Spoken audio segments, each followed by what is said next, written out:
आगे बढ़ो शीघ्र।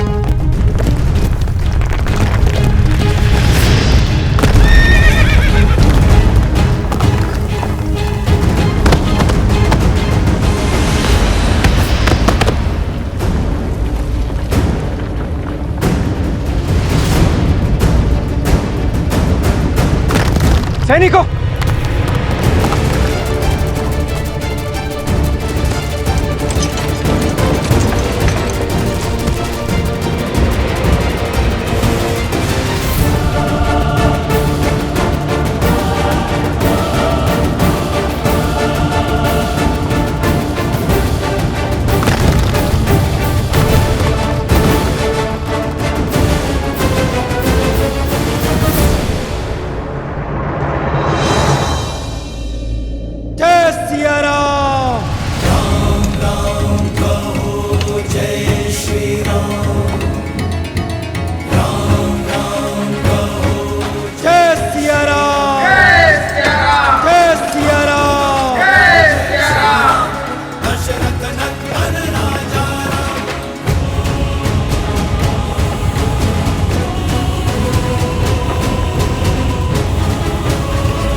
मेरे पिता महायोद्धा कुंभकर्ण के मृत्यु दिवस की पूजा करने से पीछे हट रहे थे ये सब। मैंने इन्हें ही मृत्यु का दंश दे दिया।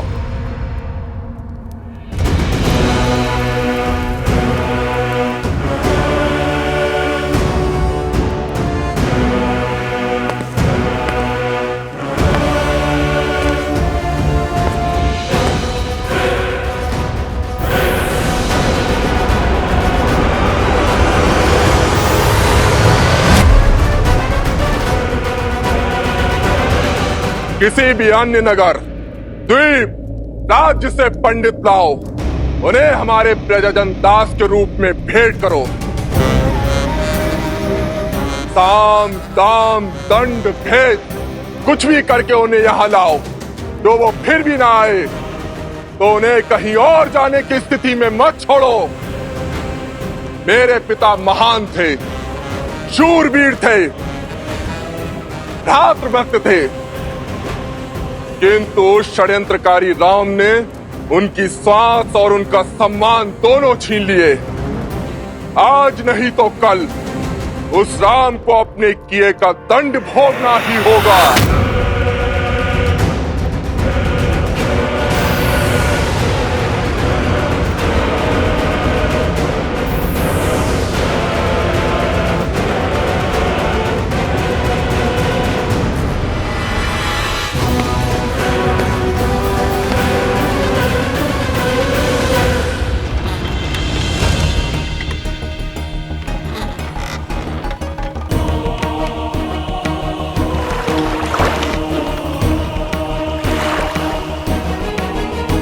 यहाँ से पूर्व की ओर जो द्वीप है, वही है कुंभकर्ण के सौतेले पुत्र देवामित का साम्राज्य।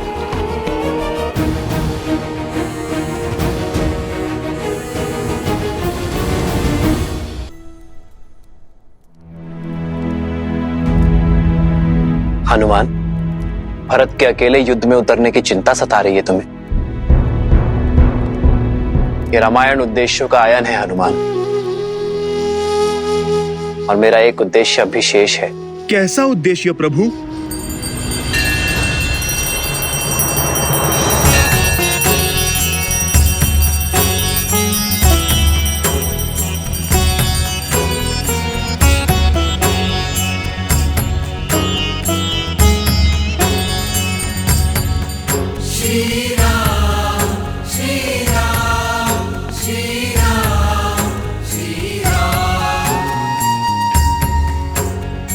दशरथ पुत्र राम का नमन स्वीकार करे ऋषि कुंभोधर।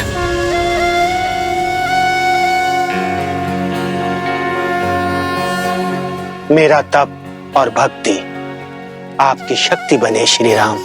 आशीर्वाद के रूप में आपने तो संपूर्ण संसार दे दिया मुझे। याद था कि आप इसी मार्ग से जाने को हैं। आपके मार्गदर्शन में हिंगलाज माता के दर्शन करने की इच्छा है मेरी। अपने भाई भरत की विजय की प्रार्थना करना चाहता हूं मैं ऋषिवर। हर हर महादेव।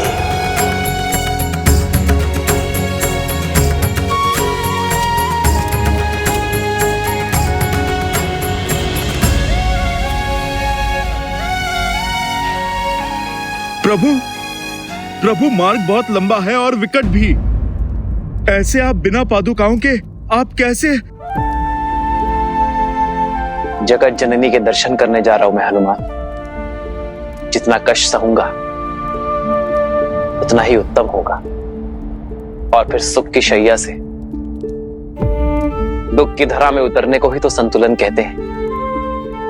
मां के द्वार पर सब समान है। वहां ना ही कोई राजा है और ना ही कोई रंक। सभी याचक हैं, सभी श्रद्धालु हैं।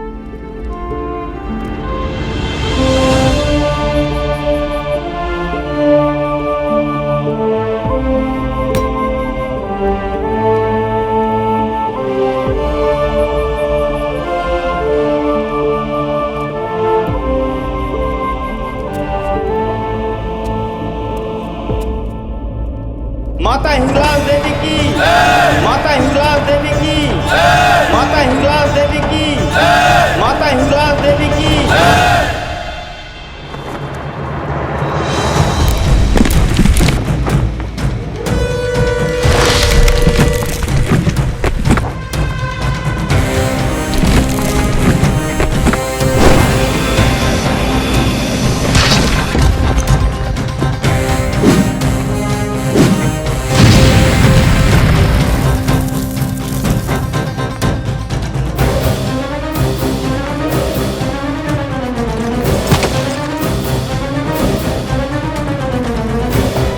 आगे बढ़ो शीघ्र।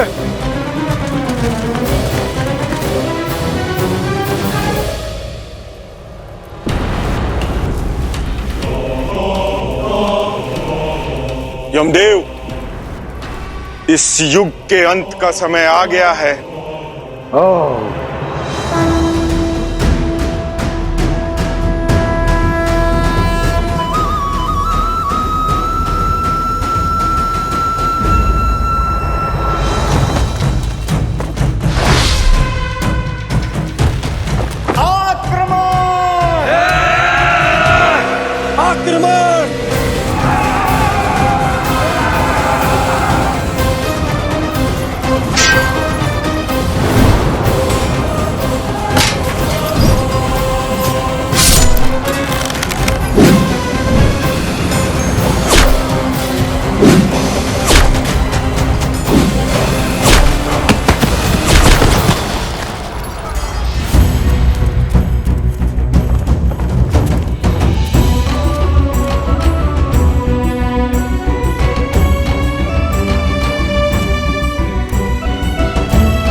शीघ्र ही श्री राम के भक्त पुनः अयोध्या में पड़ेंगे। तब आपको उनके समक्ष जाना होगा काल पुरुष, और आप जैसे ही उनके समक्ष जाएंगे वैसे ही श्री राम विधि के विधान को समझ जाएंगे और अपनी देह को त्याग देंगे।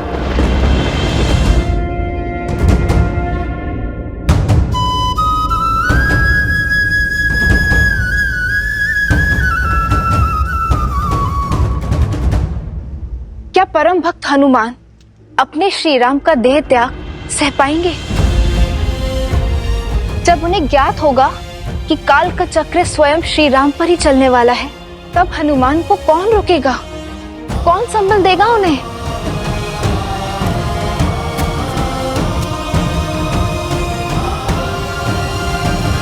अब तो हनुमान क्षण भर के लिए भी श्री राम से पृथक नहीं होने वाले। ऐसी परिस्थिति में काल की स्थिति कैसे उत्पन्न होगी? और हनुमान स्वयं आपके अवतार हैं। भला आपको हराने का सामर्थ्य किसमें है? नियति। नियति के निर्णय को और भाग्य के लेख को बदला नहीं जा सकता देवी। यदि नियति को नियंत्रित करना संभव होता तो क्या स्वयं नारायण के अवतार श्री राम को वनवास का दंश सहना पड़ता? क्या देवी सीता धरती में समाहित होती? क्या श्री राम के अनुज लक्ष्मण इस प्रकार मृत्यु को वरण करते? क्या महाज्ञानी महातपस्वी लंकापति रावण इस प्रकार अपयश प्राप्त कर संसार से विदा होता? यही नियति का चक्र है देवी। कठोर परंतु न्यायपूर्ण। देर सवेर जो भी घटना घटित होने वाली होती है वो घट के रहती है। और अब नियति के इस चक्र का सामना हनुमान को करना पड़ेगा। अपने श्री राम से पृथक होने का दुख झेलना ही पड़ेगा, क्योंकि यही घटना इस युग का समापन करेगी देवी।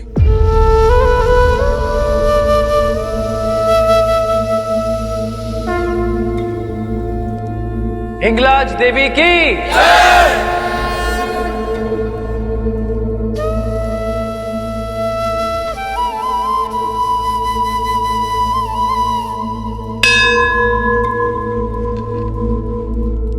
नारायण के नए अवतार की लीला आरंभ होने वाली है देवी, और इसके लिए अनिवार्य है कि श्री राम और ये युग दोनों का समापन हो। अब परीक्षा तो हनुमान की है, क्योंकि भक्त की इच्छा के विरुद्ध तो स्वयं भगवान भी अपने प्राण त्याग नहीं सकते। इसलिए यह आवश्यक है कि हनुमान स्वेच्छा से श्री राम को जाने दे। असंभव। जो हनुमान श्री राम की आह तक नहीं सह सकते, वो सदा सदा के लिए उनका वियोग कैसे सहेंगे?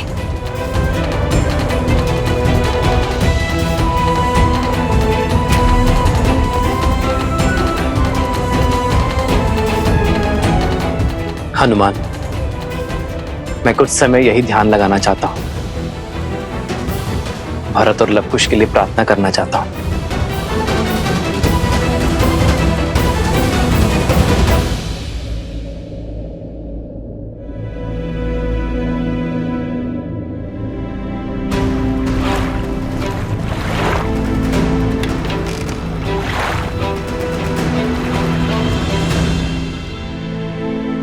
जब तक हनुमान श्री राम के साथ हैं, तब तक काल का उन तक पहुंच पाना असंभव है।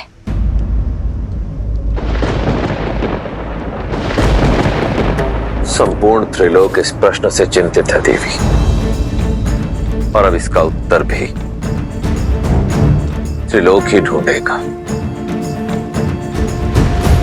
नारायण नारायण। हे परमपिता, आपने उपाय तो बता दिया, किंतु उसे करेगा कौन? आप नारद मुनि, आप करेंगे। अब अद्भुत अद्भुत परमपिता। आप देखिए, मैं अपना हर कार्य मन में आनंद और मुख पर मुस्कान के साथ करता हूं, और नियति के संचालन में प्रभु श्री हरि मेरा उपयोग करते हैं। किंतु साक्षात महादेव के अंश श्री हनुमान के साथ ये नहीं नहीं नहीं नहीं नहीं, नहीं। आप परमपिता, इस घोर संकट को हम मोल नहीं ले सकते। नारायण नारायण।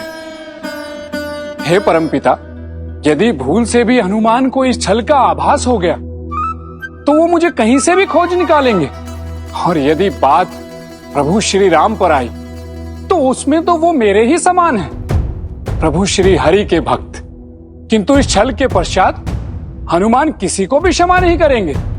तब तो हरि का आगमन टालना होगा, क्योंकि जो कार्य हरि के परम भक्त नारद मुनि करने से कतरा रहे हैं, तो उस कार्य को और कौन संपूर्ण करेगा? माता, और यदि ये कार्य नहीं हुआ तो नियति का चक्र रुक जाएगा।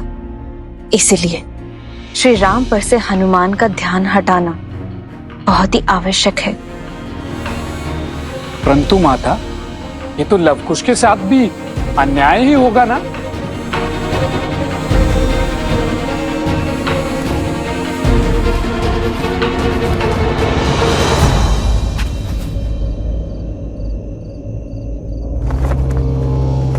देवामिद बहुत बड़ा पितृभक्त है। वो अपने पिता को ईश्वर के समान पूजता है। वो राजा तो बन गया, किंतु उसकी दरिद्र प्रजा संसार को उपहार के रूप में बांटी जाती है। अपनी युक्ति और नीति से उस क्षेत्र के 7 द्वीपों पर उसका आधिपत्य है। उसके लिए संपूर्ण संसार में कोई महत्व रखता है तो वो है उसका पिता कुंभकर्ण। उसका एक ही उद्देश्य है, अपने पिता कुंभकर्ण की मृत्यु का प्रतिशोध लेना।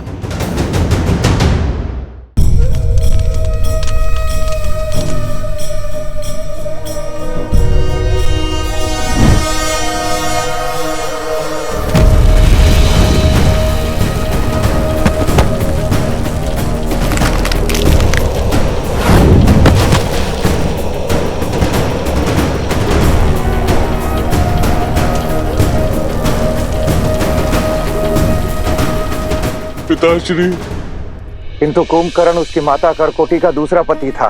देवामित के पिता अनुलोमा को महाराज दशरथ ने देवासुर संग्राम में मार गिराया था। मैं आपका अंश तो नहीं हूं, किंतु मेरी विधवा माता से विवाह कर आपने मुझे अपने पुत्र की भांति पाला, मुझे स्नेह दिया, प्रेम की छाया दी, और एक दिन उस राम ने मुझसे मेरा संसार, मेरा पिता छीन लिया।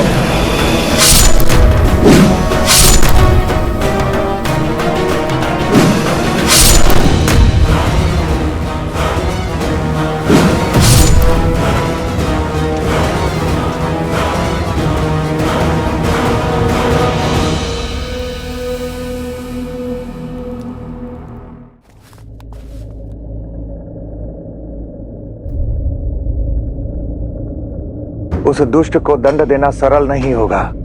शक्ति के साथ साथ युक्ति का मार्ग भी खोजना होगा। हम सब ऋषि और तुम ऋषि कुमार पूजा के लिए सज होने का स्वांग करके वहां जाएंगे। वहां तुम दोनों उसकी मृत्यु का मार्ग खोजोगे और प्रजा को उसके अधर्म और पाप से मुक्त कराओगे। जो आज्ञा ऋषिवर।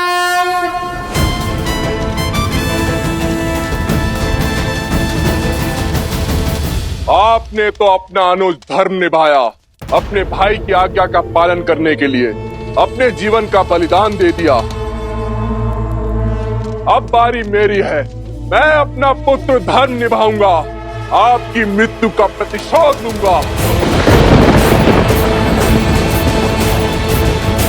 अब प्रतीक्षा है तो बस एक अवसर की, जब मैं राम के कुल का सर्वनाश कर सकूं।